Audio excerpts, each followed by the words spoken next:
What's up, everybody? John from Florida Moto Talk coming back at you again with another video. This one's going to be short and sweet. Up here in North Florida, man, it's 101 degrees right now. I'm already sweating, just walked out the door, so we're going to get through this quick.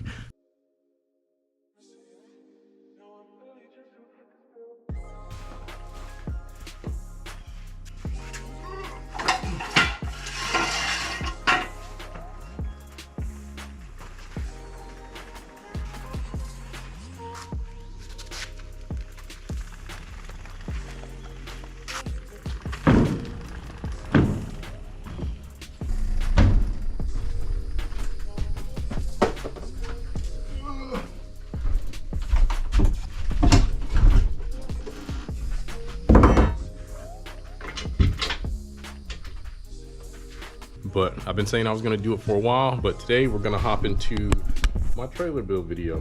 I'm going to talk a little bit about how much I spent on this thing, some of the mods that I did to it, and just you know, overall like the process that I spent on it. But this right here is a 7x14 enclosed trailer. I bought this thing brand new up in Georgia, got a pretty good deal on it, and the whole entire idea behind this thing was to convert it into a toy hauler, camper, utility trailer, kind of dual purpose kind of thing. So I just went and picked it up brand new, and then wanted to build it into a very basic camper that can also haul bikes all over the Southeast United States. And that's what I've achieved so far. But hopping right into it, one of the first things that we did was fully insulated this thing, and that was a process that I will never ever in my entire life ever do again. We got this insulation right here, went and picked up a whole bunch of it at Lowe's, and pretty much stripped the entire trailer. That was step one. We stripped the whole thing down and then insulated the roof, insulated all the walls, pretty much everything but the floor is insulated in here. And man, it sucked. If you want to save a couple bucks like we did, and you want to have a nice trailer that stays cool in the summer, you know, stays warm in the winter, you gotta insulate it. But you know, just know that it ain't an easy feat, man. It is not an easy freaking feat. But once we got it all insulated, then we went and bought all this coin floor mat, which was also it was pretty expensive, but I love it. It's this rubber coin floor mat, and I don't know if you can see or not, but there's a little bit of abrasion in here too. So it's really sturdy, it's really thick, and it can handle, you know, me throwing around tires and dirty equipment and slipping and sliding all over this thing. But that was about 500 bucks for a pretty good size roll of the coin floor mat. And then we put that all over the floor.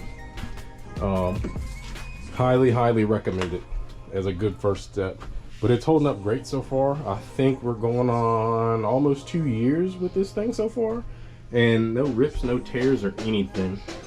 Right after that, I went and got a whole bunch of these D-ring floor anchors, and real easy to install. I had to go and get, they didn't come with any of the bolts, so I had to go and get the bolts from Home Depot and then just drill straight through the floor, just a nut and bolt. But these things are sturdy. We just did a little bit of measuring to see what what distance I needed them, because I knew I was going to be using them for multiple bikes and multiple types of bikes, but I got a pretty good setup for them. And next, people really rag on these things. This is the Harbor Freight, the wheel chalk, but I put these on all my trailers. These are actually removable too. You can take out these Allen head bolts right here. There's 4 of them. And then you can take off the bracket. Well, you can take off the actual chalk for the wheel. The bracket stays here on the ground and gives you a lot more open space. But I rarely take that thing off. But these are removable. I'll put my sport bike in here after a track day, before the track day. And it's such a, just a sturdy, good design that this chalk alone will hold the bike up easily. The bike won't go anywhere. If you, it locks that front tire in right here. Perfect for the sport bike, but it'll hold the bike upright while I put my straps on and everything else. So highly recommend it. I don't know why people hate on these things, but They're sweet, and they're what, 50 bucks for a wheel chalk? Easy. Let's see what else. Next, we went and built this. Pretty much it doubles as a shelf and a bunk bed whenever we're camping this thing and the kids come. But I pretty much just went up to Home Depot again, got a bunch of wood. We cut the wood, cut the wood, put a support beam in the middle. This is 2 pieces of plywood right here. So whenever I don't want the shelf in here, I made it where we can disassemble it. But really simple design. And what's holding it up is these 2x4 E-track holders that you can get. I mean, this is the easiest design you can get right here to make a bunk bed / shelf. But I got 6 of those E-track, the E-track 2x4 holders. Most people will put, you know, a nail through here, a couple screws or something, but I want this to be able to be broken down pretty easily, so I didn't do that. But once again, easy design. When we're headed to the track, this is just all storage. I can put pretty much everything that I bring up here, and then the floor, for the most part, this whole entire floor space, we put, you know, coolers, clothes, and just a little basic things, but most of the gear will go up here. Now when the kids are camping up here, I don't sleep up here.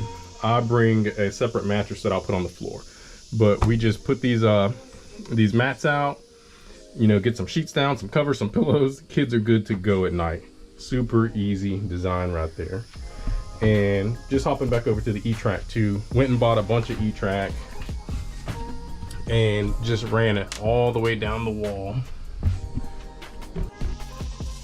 So we ran E-track all the way down, and then got these E-track ring clips right here where I'll usually put either bungee cord to tie just miscellaneous stuff to the walls, lightweight stuff like gas cans or tires or something like that. But these are also pretty stout, so I can run a bunch of ratchet straps through here for the generator and any larger items that I want down here. But naturally, my GoPro just decided to die right in the middle of filming this, so let's try to film this on the Insta360. Man, I promise you that I'm done with these GoPros, man. I promise you I'm done with them. All right, well, getting back to it. For the lighting, I just went and got some 4-foot LED strips, and just it's makeshift right now because the roof, as you can tell, is not complete yet. I need to build an actual roof, and still working on that. It's been on the to-do list for a while, but just got some really basic LED strips, ran them all the way down. This thing gets very, very bright at night at the tracks, and that's where the bug net comes in. If you're running these bright LED strips and you're camping this thing, make sure you got a bug net, or there will be 1,000, and I mean 1,000 bugs inside your camper. Ask me how I know this. But moving on, let's see. Next, we needed some shelves, so I built this very basic shelf.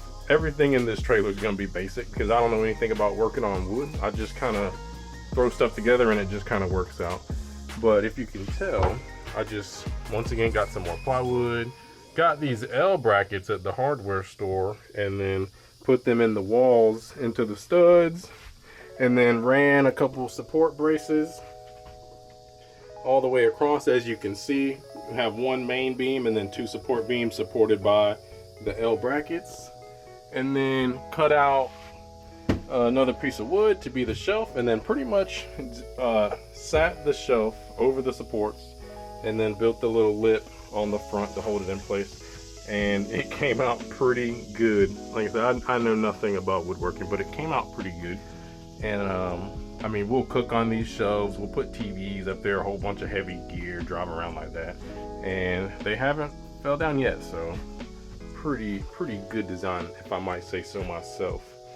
And let's see, probably the most important part of this build right here is the heating and air. And I really wanted to go with the mini split system when I started this build, but I wanted to start using this thing, and I really didn't know anything about wiring and all that, and I really just got lazy.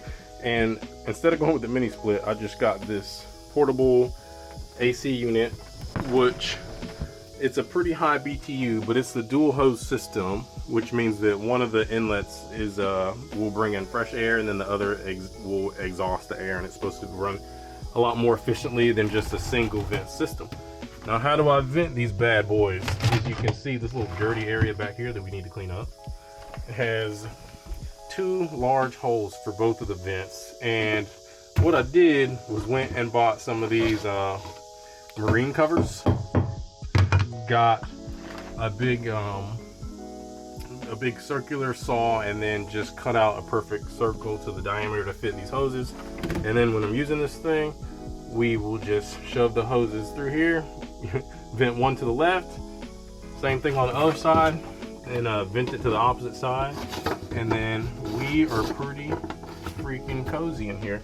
Like I said, it's not as efficient or as strong as a mini split unit, which is, you know, the most popular way to address this kind of issue, but I wanted something quick and super easy, and it doesn't get easier than that. Just drill the holes, run your exhaust vents, and then plug it up to power, and then you're good. Heating, air, good to go.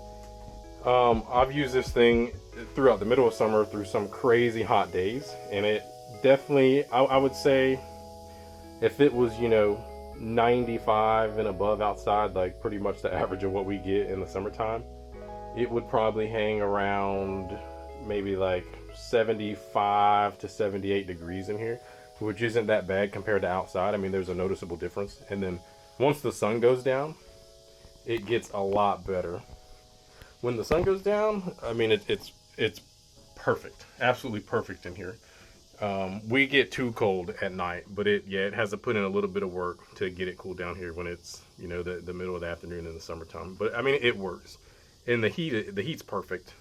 No issues with the heat, but the insulation really helps. Some people will run these things with no insulation at all, and I can only imagine that, you know, unless they have a really big mini split, I mean, I think you'd still be fine with that. But if you're using like one of the portable units, gotta have it insulated, or you're just wasting your freaking time otherwise.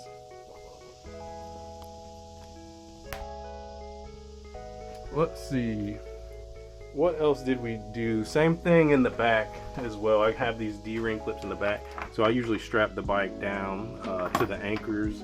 I'll strap it in the front, and then I'll strap it in the back. I'll strap the wheels depending on what bike it is. On the dirt bikes, I mean, I'll strap it right to the pegs to here, so there'll be 4 points of 4 anchor points, and then the thing doesn't move. Rock freaking solid. And then we put the coin format all the way down the ramp door as well. And like I said, this is the 7x14 fully enclosed dual axle trailer. This thing's super stable on the road. I've never had any issues with stability or with the weight distribution or anything. Highly recommend going with a double axle, and then it has the electric brakes as well. If I'm towing any big trailers ever again, they're always going to have the electric brakes on it every single time. And then one of the last things I did was just got a really basic electrical adapter right here, which we just drilled a hole in the side of the trailer. This is two-sided. On the other side, there's 2 standard plugs, and then on this side, this is the male side of the plug, so you can plug an extension cord directly into here. So you can run this entire trailer off of shore power, or I can just plug it up, run it straight to my generator. Very easy, very basic. But that's pretty much it. All together, I think that I probably have about, I mean, with the installation, with the AC, all the material for the wood, that's where it really got expensive. Like buying the wood, the coin format was pretty bad. But I would say I probably am all in about maybe a little over $7,000 on this trailer to have just a very bare bones and basic camper trailer that can do it all. Camper, toy hauler, trailer. It'll haul the bikes. You can go camping this thing if you want to. You can load up some old furniture and go take it to the dump if you need to with that coin format. I mean, it does it all, and it does it all for a very good price. definitely look at just building something like this that meets all your basic needs. The only thing we don't have is a shower. We even put a portable toilet in here just for, you know, like nighttime emergencies and stuff for the kids, but that comes in handy too in the middle of the freaking night. But really all we're missing is, well, running water and a shower, you know, and a sink or something like that. But we don't really need all that. I mean, this thing gets it done. I mean, for the price, you can't beat it. It's everything that you will need. But that is about it. Said I've been saying that I was going to make this video for a while. I'm just now getting around to it now. If you got any questions or anything, definitely leave them in the comments. If you have any other ideas of any other videos that we should make or anything you're dying to see, just let us know. Leave it in the comments and we will get back. But thanks for watching this one, and we will see you on the next one.